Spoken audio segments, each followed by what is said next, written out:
Hi hello good evening all of you. ఈ రోజు మన క్లాస్ ఏంటంటే స్టేట్ బ్యాంక్ ఆఫ్ ఇండియా గురించి మనం పూర్తిగా తెలుసుకుందామమ్మా.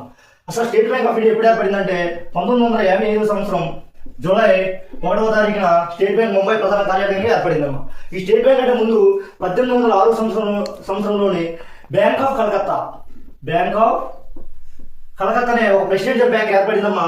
తర్వాత 1840 సంవత్సరంలోని బ్యాంక్ ఆఫ్ బాంబే అనే ఒక ప్రెసిడెంట్ బ్యాంక్ ఏర్పడింది. తర్వాత 1843 సంవత్సరంలోని బ్యాంక్ ఆఫ్ మద్రాస్ అనే 3 ప్రెసిడెన్షియల్ బ్యాంకులు ఏర్పడాయమ్మా. తర్వాత ఈ మూడింటిని కలిపి 1921 సంవత్సరం జనవరి 27వ తారీఖున ఇంపీరియల్ బ్యాంక్ ఏర్పాటు చేశారమ్మా. ఇంపీరియల్ బ్యాంక్ ఏర్పాటు చేయడం జరిగిందమ్మా.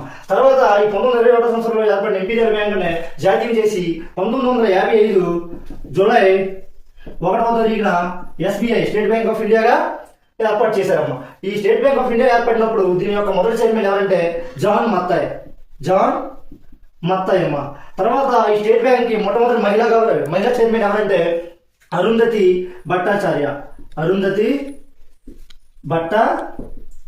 గారమ్మ. ఈ స్టేట్ బ్యాంక్ యొక్క ప్రస్తుత చైర్మన్ ఎవరంటే చరణం శ్రీనివాస శెట్టి గారమ్మ. మన భారతదేశంలోనే ప్రభుత్వ బ్యాంకుల్లో అతిపెద్ద బ్యాంకు స్టేట్ బ్యాంక్ అమ్మ. ఈ స్టేట్ బ్యాంక్ యొక్క ప్రధాన కార్యాలయం ముంబై నగరంలో ఉందమ్మా.